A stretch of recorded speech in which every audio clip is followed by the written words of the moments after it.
Times they thought they could be friends for a long time.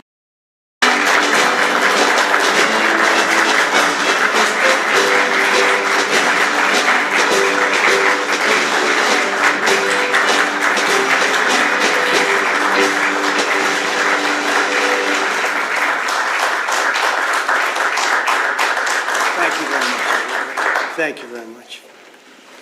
It's a great honor. Thank you.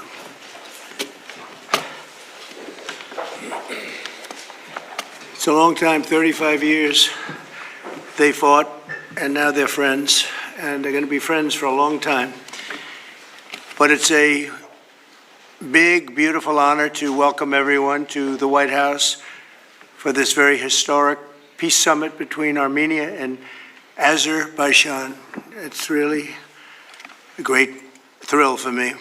I love seeing good people get together, and that's what you have. You have two great leaders. I want to congratulate these two visionary people, Prime Minister Pashinyan and President Aliyev, for coming to Washington to sign this momentous joint declaration. It's a tremendously important document, and it's been a long time in coming. They were explaining before that so many times they thought they could get there. It never happened, just never happened. I also want to thank Secretary of State Marco Rubio, Special Envoy Steve Witkoff, and their teams at the State Department. And I see that we have Chris Wright outside and Senator Steve Daines sitting right here. Thank you, Chris. Thank you very much. And Steve, thank you very much. And we have some other wonderful dignitaries, including the dignitaries from your country. But they provided tremendous diplomatic assistance. And Marco, congratulations. It's a big thing. Keep going. He got many jobs. And then, of course, you would say Steve was quite influential. I call him Henry Kissinger, who doesn't leak. For more than 35 years, Armenia and Azerbaijan have fought a bitter conflict that resulted in tremendous suffering for both nations. They suffered gravely for so many years. Many tried to find a resolution, including the European Union. The Russians worked very hard on it, never happened. Sleepy Joe Biden tried, but you know what happened there. He tried for probably 12 minutes and didn't work out. And many other countries tried, and they were unsuccessful. But with this accord, we've finally succeeded in making peace, and we just left the Oval Office where we signed voluminous documents and very important elements to the agreement. The country of Armenia and Azerbaijan are committing to stop all fighting forever, open up commerce, travel, and diplomatic relations, and respect each other's sovereignty and territorial integrity, so importantly. And I just spent a lot of time with these two men. I think they're going to have a great relationship. You want to know the truth? They didn't see each other that much, but they probably will. I think they're going to have. I think you two are going to have a great relationship. I have no doubt. And if you don't, call me and I'll straighten it out. Okay. Very importantly, we have also resolved the key issue that foiled previous negotiations. This declaration establishes what they are calling a great honor for me. I didn't ask for this. The Trump route for international peace and prosperity, which is a special transit area that will allow Azerbaijan to get full access to its territory. So they're going to be able to really live and work together, and it's amazing. So that's a very important territory, I guess, very special territory to you, and now they work together. Armenia is also creating an exclusive partnership with the United States to develop this corridor, which could extend for up to 99 years. And then they promise in 99 years they'll extend it, right? You'll promise. But we anticipate significant infrastructure development by American companies. They're very anxious to go in to these two countries, and they're going to spend a lot of money, which will economically benefit all three of our nations. This is incredibly positive news for the future of the entire region, and it's a very important region, as you know. Additionally, the U.S. is signing a bilateral agreement with both countries to expand cooperation in energy, trade, and technology, including AI. And in terms of energy, Chris is here representing our country, and there's nobody better than Chris Wright. And Chris, I understand it's very fertile. It's a very fertile area. So I appreciate everything you've done. You've done amazingly well. We've got the gasoline prices coming way down from where they were, and it's really been something to watch. We are drilling like we haven't drilled in many years, I guess I could say ever before, and we just started. We're also lifting restrictions on defense cooperation between Azerbaijan and the United States of America. The president, that's a big deal. Unless, is that important to you? I think so. That was pretty good. They're very happy about that. So am I. As president, my highest aspiration is to bring peace and stability to the world. Today's signing follows our success with India and Pakistan. They were going at it. They were going at it big, and they were great, two great leaders that came together just prior to what would have been a tremendous conflict, as you know, a nuclear conflict probably. Also the Congo and Rwanda. Now that was one which was going on for 31 years. You have them beat. 35 years you had them beat. But that was going on for 31 years, and we have it all done, and people are very happy. That was a rough one. It was nasty. 7 million people that they know of died. Also, just recently, Thailand and Cambodia, that was one that was just starting. That 2,000 people were dead on the border, but it was just starting. And I was talking to one of the two nations on trade, and I said, I'm not going to sign a trade deal if you guys are going to fight. And I got the other one. And again, great leadership, Thailand and Cambodia. And before it got started, beyond that first couple of days, we stopped the war. And they've had wars periodically, for much as you two have had long-term wars, and we got it stopped. And the two, again, I find in all cases, they're great leaders. If they didn't agree, I would say they're lousy leaders, to be honest with you, but they did agree. And so Thailand and Cambodia, Serbia and Kosovo, we got something stopped that was ready to start. We didn't like that one. We didn't like it at all, and we saved a lot of lives.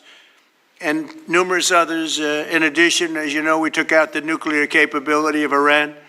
And to use a term that people tried to dispute without any knowledge, it was obliterated. That's been confirmed by the Atomic Energy Commissions, everybody, that's totally obliterated. They might try again, but they're going to have to try a new site, because they are, and I want to just say our military, we have the greatest military in the world.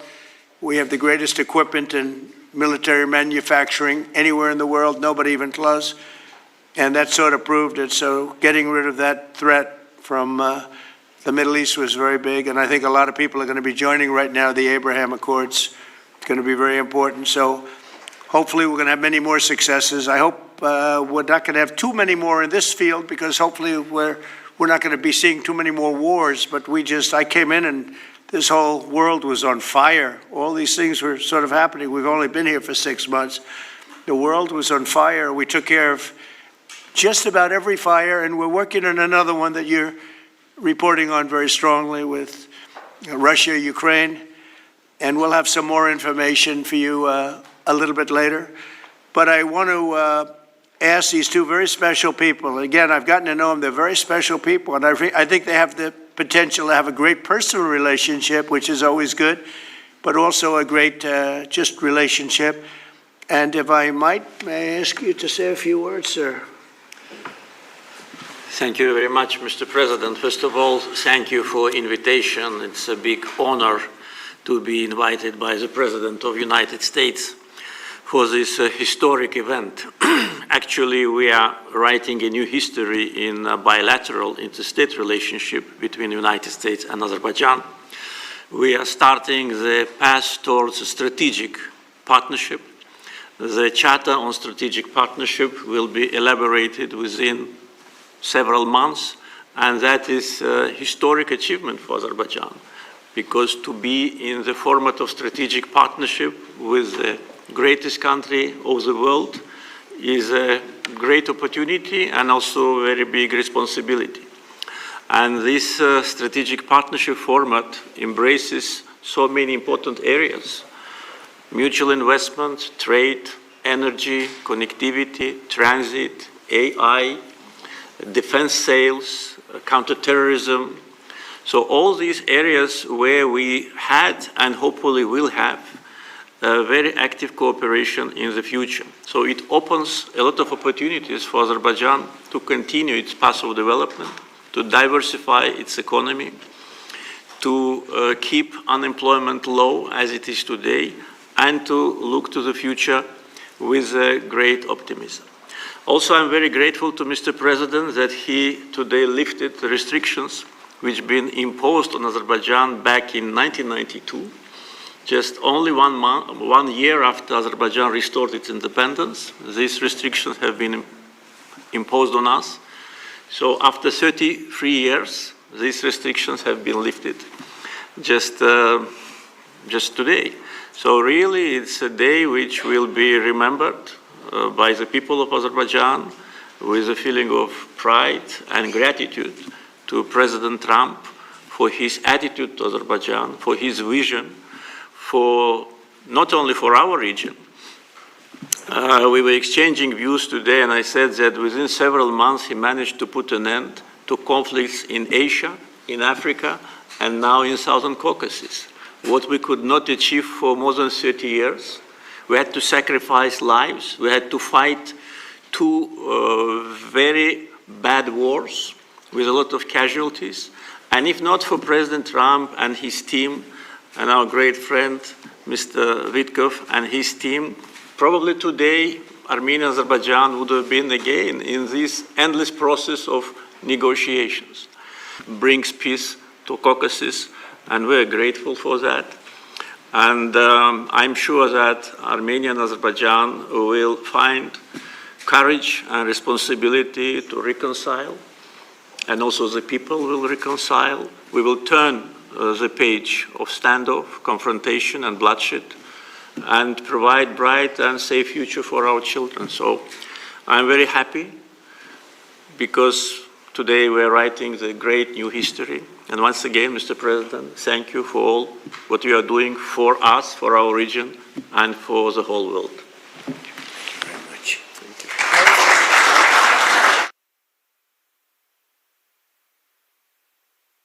Great leaders, how long have you been in the leadership position?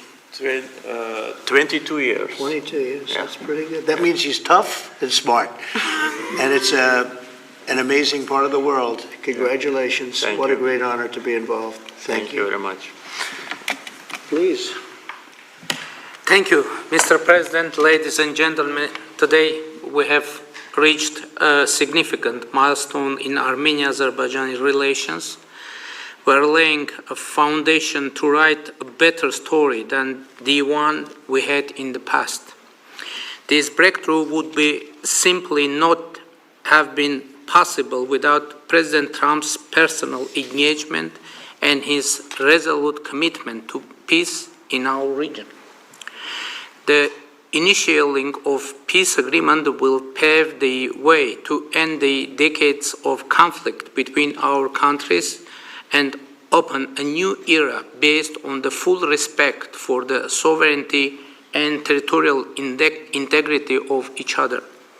Today's declarations, which President Trump personally will sign as well as witness, gives confidence and assurance that we are opening a chapter of peace, prosperity, security, but communications in the region based on the principles of sovereignty, territorial integrity, and jurisdiction. I'm particularly thrilled that together with the US, Armenia will work to bring to life the TRIP, Trump Road for Peace and Prosperity, a connectivity project that will unlock the entire region. TRIP will unlock strategic economic opportunities that will create long-term benefits. It will promote infrastructure investment, enhance regional connectivity, and strengthen U.S. leadership as a champion of conflict resolution. I want to thank President Trump and his team for brokering this game-changing outcome between Armenia and Azerbaijan. This is a great deal, but what is most important is that it requires faith in the cause. As it is said in the Holy Bible, blessed are the peacemakers, for they will be called children of God. May God enlighten this way. Thank you, and my congratulations to all of us, President Aliyev, to you, to all of us, colleagues from Azerbaijan, Armenia, United States, and all the people of our region, all the people of our countries, and my congratulations to the world, because, as I said, it will definitely make the world a better place. Thank you.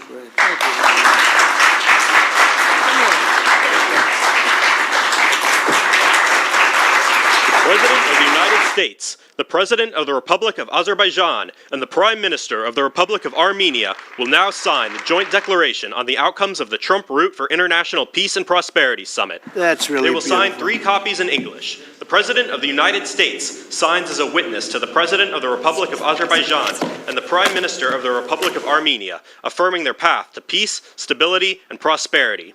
We kindly ask that all guests remain seated for the signing of the documents.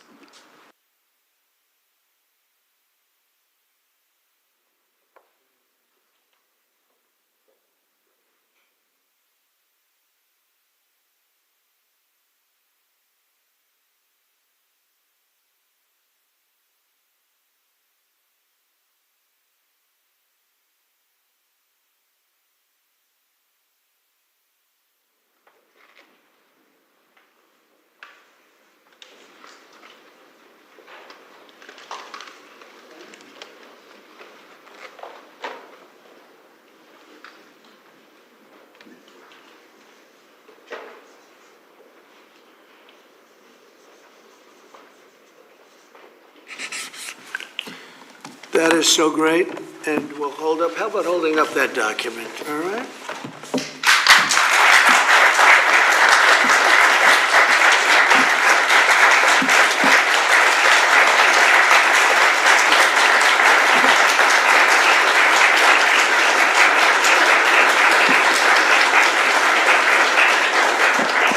Well, thank you. This is really a big day, and we have some other big announcements, but I didn't want to make them because I don't want to do anything that could even, in a little way, overshadow what's taken place today. 35 years of death and hatred, and now it's going to be love and respect and success together.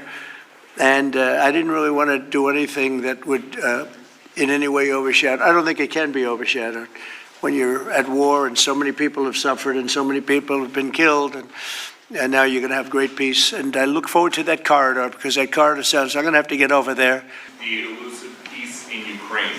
Right. Who is holding up this Ukraine ceasefire summit? Is it Putin or is it Zelensky? Well, I think it's, that one is, as you know, we've been working on a lot of these deals. We've closed every single one of them all throughout the world, and that's the last of them.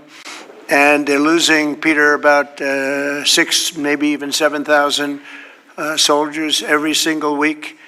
Russia, as you know, lost almost 25,000 over the last month and a half, and Ukraine lost just a small number, fewer. It's a lot of people are dying, and I think we're getting very close. And we're going to be announcing later on. We're going to have a meeting with Russia. We'll start off with Russia. And we'll announce a location. I think the location will be a very popular one for a lot of reasons. But we'll be announcing that a little bit later. I just don't want to do it now because of the importance of what we just did. And I completely understand. Yeah, please, go ahead. Follow-up. Are you surprised that Zelensky hasn't figured out by now, in years of war, how to deal with you and to deal with Putin without needing permission to make concessions from his parliament or from a national president? Well, he's going out and getting what he needs. You know, he's not authorized to do certain things. I said, well, you're going to have to get it fast because, you know, we're getting very close to a deal. And he's doing that, and he's working with the European nations, and they're terrific people, terrific leaders, NATO. And as you know, I became very friendly with them. They agreed to go from 2% to 5%, 2% that they didn't pay to 5% that they've already paid. It's trillions of dollars. So, you know, we're working together very closely. But no, in all fairness to President Zelensky, he's getting everything he needs to assuming we get something done. But I'll be meeting very shortly with President Putin. It would have been sooner, but I guess there's security arrangements that unfortunately people have to make. Otherwise, I'd do it much quicker. He would too. He'd like to meet as soon as possible. I agree with it. But we'll be announcing that very shortly, okay? And location. Yeah, please. Mr. President, with this meeting with Putin, is this Russia's last chance to achieve peace? And do you expect Ukraine to make any type of territorial concession? Yeah, I don't like using the term last chance. Look, it's, you know, look, this is two very, very smart people. They've been going at it and their predecessors also very smart. They've been going at it for 35 years. It's tough. And, you know, when those guns start going off, it's awfully tough to get them to stop. It really does. It's a war that should have never happened. It would have never happened if I were president. There was no reason for it. So many people are killed, so much cultural destruction. You look at those magnificent towers, the most beautiful in the world. You know, the spires were considered the most beautiful in the world. They're all in a million pieces laying on the ground, all obliterated, knocked into a million pieces. So sad. But millions of people have died. And very, very much set in their ways. A lot of people were set in their ways, but I think we're getting close. I mean, this was not my war, this was Biden's war.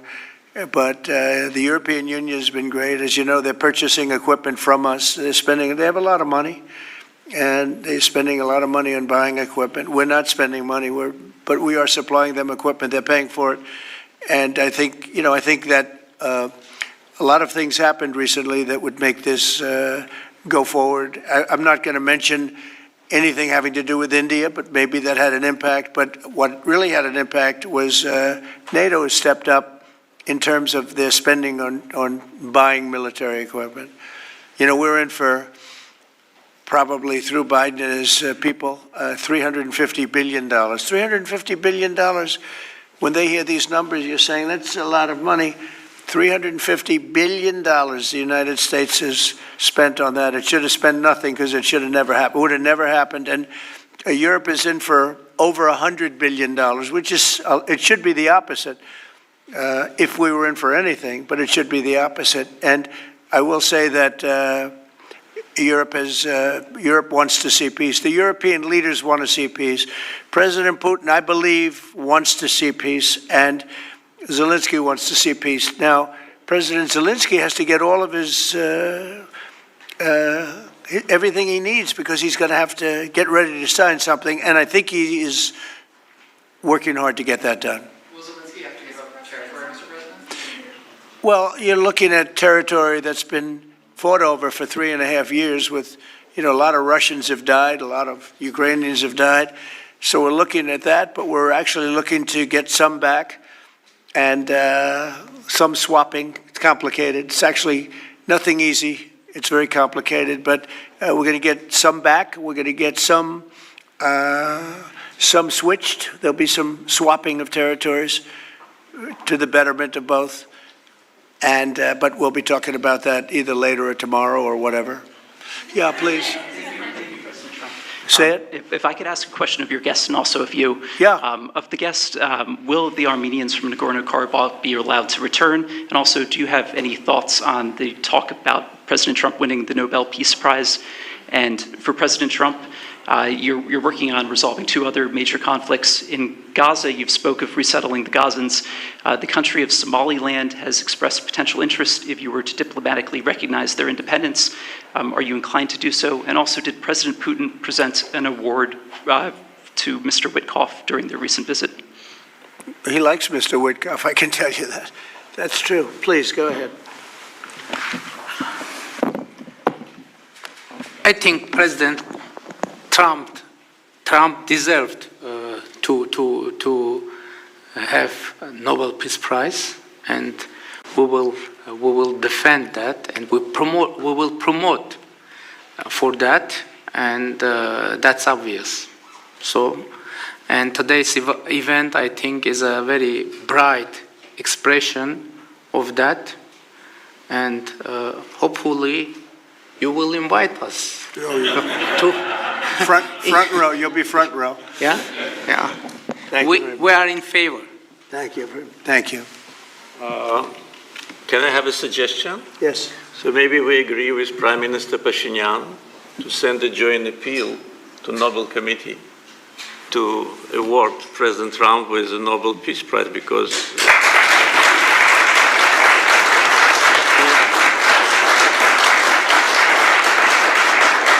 from the leaders of the country's leadership, and no one could have achieved that. There have been many presidents here since beginning of 90s, and the so-called Minsk process, which, by the way, today we put an end to with my Armenian colleague, started in 1992. So negotiation under the auspices of OSCE continued for more than 3 decades without any result. So who, if not President Trump, deserves the Nobel Peace Prize? I don't want to go into the history of some very strange decisions of the Nobel Peace Committee to award the prize for someone who didn't do anything at all. But President Trump in 6 months did a miracle. So I think that my Armenian colleague will support it, and judging by the reaction of the audience, I think as soon as we come back, we will agree to issue a joint letter. And hopefully, and I also join when President is awarded, we hope that he will invite us to the ceremony. You certainly will be. Thank you very much. Do we have draft to sign now? Well, we'll see what happens. We already like to sign. Thank you very much. It's very nice. We're looking into that right now. Good question, actually, and another complex one, as you know, but we're working on that right now. Somaliland. Mr. President, thank you so much. I wanted to ask you, have you spoken to Russian President Putin yet, and would you go to Russia or Ukraine, and what exactly would you say We'll to him? be announcing a location in maybe a little while, and I think you'll be very happy. We'll see what happens, right? All we can do is do our best. We've been working on this one for a long time. This is a very complicated one also. This was extremely complicated, but we made it less complicated, and we had 2 very brilliant people on my right and my left. They understood what was at stake. I think if it didn't get done now, it might have never gotten done. So this is the same, very similar with Ukraine. It became more and more complicated as time went on. It was simple at the beginning. It wasn't going to happen. But it became more and more complicated. But I think we're getting close. Yes, ma'am. Yes, go ahead, please. Could the location for the summit be Italy? Location, Italy. I will give it to you very soon. Honestly, I don't want to do anything. These guys, I don't want to do anything where that's like, because this is a bigger story than a location. A location's good. I'm a real estate person. I know about location. But there's nothing to compete with this in terms of what we're doing today. It's just such a great achievement for these 2. Really, they'll go down as great leaders for what they did. I put them together, but what they have been able, and I don't want to do anything. So we'll talk about it later. Today, we'll give you a location today. Cartels, too. You were talking about sending military forces to fight against the drug cartels in Latin America. Do you think it's worth sending our forces, our U.S. forces there to take this on? Cartels where? Central Latin America. Well, Latin America's got a lot of cartels, and they've got a lot of drugs flowing. So, we want to protect our country. We have to protect our country. We haven't been doing it for 4 years, and we love this country like they love. We're playing a tough game, but we'll have more to say about that soon. Yes, ma'am. Mr. President, I'm Musala from Azerbaijan News Agency Report. So we are grateful to be here. Today you host a truly historic meeting. As a person who values diplomacy and global interaction, do you consider the possibility to visiting Azerbaijan? Actually, you mentioned Azerbaijan and Armenia after this meeting. Well, To visit our countries, do you consider? to visit. Wow. Which one do I consider better? Yes. Oh, I think if I ever said that you would say, this guy couldn't have solved the problem. You know what? I consider them both great, okay? And you know what? They're going to be even greater. But and they're very different in many ways, but they have a lot in common. But they're both great as far as I'm concerned. Yeah, please. It's an interesting question, right? That would have been a hell of an answer if I said, well, I think I like this one or that one. No, we don't do that. Go ahead, please. Mr. President, first of all, thank you for bringing peace to South Caucasus, something that no one has been able to achieve in 35 years. Thank you. That's number one. We also noticed that you think highly of the commitments that the sides have taken on and assumed. However, considering the long history of conflict and the fact that this is not a legally binding document, will there be consequences if at some point one of the sides takes a step back? I don't think it's going to happen. I think it's going to be very good. And I told them, I gave them a personal commitment. If there's, there's always little problems here and there, right? The big ones have been solved. These are the giant ones have been solved. But if there's conflict, they both know they're going to call me and we're going to get it straightened out. They're not going to have a problem. Where are you from? Armenia. Okay, good. Very good. I was wondering. It was a very unusual question. But it's not unusual considering you're from Armenia. If there's a problem, we will get it worked out. I told them both, don't let the problem last. We get it early, and we'll get it solved. Good reporter you have over there. Okay. Can I Yes, add? please. Can I add? Yeah. First of all, I'd like to say that today we initialed the peace deal, which was in the process of negotiations for quite a while. The fact that it is initialed here, in the capital number one of the world, in the office number one of the world, and in front of the great president of the United States, means that there should be no doubts and no suspicions that any of the sides would step back. If any of us, Prime Minister Pashinyan or myself, had in mind to step back, we wouldn't have come here. So you can be absolutely sure, as well as Azerbaijani community, that what has happened today will result in peace, long-lasting peace, eternal peace in the Caucasus. That's a very nice I'm sorry. Fully agree and nothing to add. That's very nice. Two statements, but that's a beautifully stated statement. Let's go. A couple of more. Yeah, please. Mr. President, many in the South Caucasus have pinned the blame on your predecessor, Joe Biden, and his Secretary of State, Antony Blinken, for obstacles in America's bilateral relations with Azerbaijan and peace in that part of the world. How important is it to you to elevate your country's partnership and your administration's partnership with Azerbaijan, with Armenia, and how important is this for your legacy?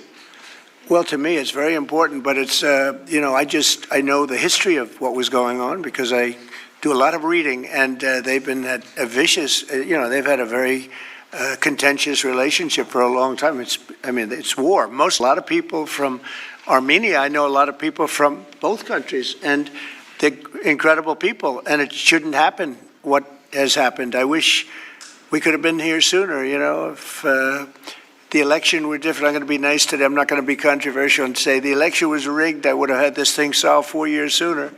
But the truth is, that's right. If the election weren't rigged, I would have been here 4 years sooner. We would have signed the same agreement 4 years sooner. But it didn't happen. And the Biden administration did really very little, actually nothing to get it done.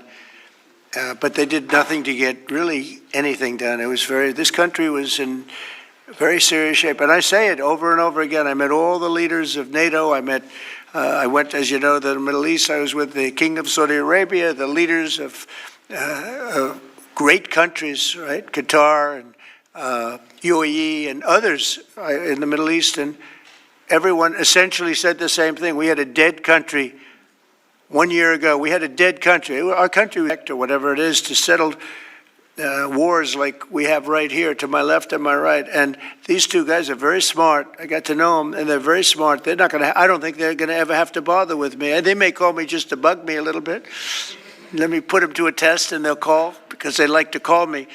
But they're not going to have any problem. We have a very comprehensive agreement. It's a peace agreement. And this isn't ceasefire. This isn't we'll hold off. This is a peace agreement. And they're going to end up doing a lot of business with each other. They're going to do a lot of business with the United States. And I'm going to always remember, at least during the time that I'm here, I'm going to remember how smart they were, how good they were.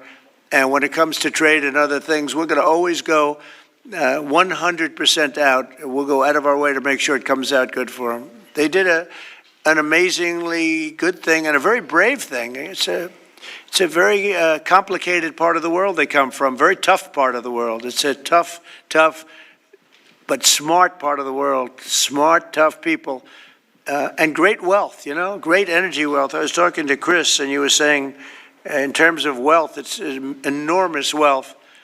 But wealth doesn't often solve problems. It takes other things. But they're amazing, two amazing leaders, and it's an honor to be associated with them. How about we'll do one more, please? Thank you, Mr. President. Your gut instincts have always done well in terms of business and in terms of politics. What does your gut tell you as it relates to the possibility of an event like this in the next few weeks, the next few months, in which you have President Putin on one side and President Zelensky on your other side? I think my instinct really tells me that we have a shot at it, okay? And you'll find that out later on, and maybe even today, but we have a shot at it. Look, it's got to be solved. We're not losing people. A lot of people say, why are you bothering? We're not losing people. We were spending hundreds of billions of dollars. Now we're spending nothing. We're spending no money. I guess we're making money because, our great, we have the best military equipment in the world. We're selling it to NATO. But you're losing thousands of people a week, Russians and Ukrainians mostly soldiers, but, missiles are lobbed into cities and towns, Kiev, lots of places. You've been reading the same stories that I've been reading, and we got to get it solved. The Norwegian Nobel Committee will make their announcement as it relates to this year's Nobel Peace Prize on October the 10th, Friday, October the 10th. Is that date circled on your calendar, Mr. President? I can't say. I mean, a lot of people say, no matter what I did, because, I'm of a certain persuasion, no matter what I do, they won't give it. And I'm not politicking for it. I have a lot of people that are. I know. I mean, I read the same things as you do. But it would be a great honor, certainly. But I would never politic. I'm not doing it for that. I'm doing it because of, I really, number one, I want to save lives. That's why I'm involved so much with Ukraine and Russia. It's saving lives of Russians and Ukrainians. It's not American lives. Now, I would say this, that war could have escalated in something much better. That could have been a world war. I think if we didn't come, Ukraine-Russia would have ended up being a world war. And I stopped that. That stopped. Now, the only question is, when is it going to be settled? And it could be very soon, but when is it going to be? But that would have been a world war. If I didn't come along with a very talented group of people sitting largely right here, but there are others not in the room that are very talented, I think Russia, Ukraine would have had a very, very high degree, I think even probably would have ended up being in a world war. Your predecessor. I don't think people talk about that now because they don't see it anymore, but we've brought it down a long way. But that was getting to a point. When I first came in, I said, wow, this thing is really bad. And it could have escalated to a level that you people would have been very unhappy with. Yeah. Your predecessor, Mr. President, President Ronald Reagan, had a phrase as it relates to dealing with the then Soviet Union and also Mikhail Gorbachev. The phrase was trust but verify. Do you subscribe to that same view as it relates to Mr. Putin and Russia? Well, I do, relating to everybody. I mean, not just President Putin, but also people and leaders that I deal with. Look, I'm dealing with trade. And some of the worst deals we made, some of the worst trade deals we have, I talk about friend and foe, right? Friend and foe, two interesting words. Some of our worst trade deals were not with the foe, they were with the friends. Our friends were just killing us on trade. Not anymore. Not anymore. We're taking in trillions of dollars, and we're respected. And we're settling, through trade, even a little bit here, less here than on some, but through trade, I got things settled. With India, Pakistan, I think it was trade more than any other reason. That's how I got involved. I said, I don't want to be dealing with countries that are trying to blow up themselves and maybe the world. They're nuclear nations. That was a big one. Getting that one settled, I think you'd agree, that was a big one. And they were going at it, they were shooting airplanes.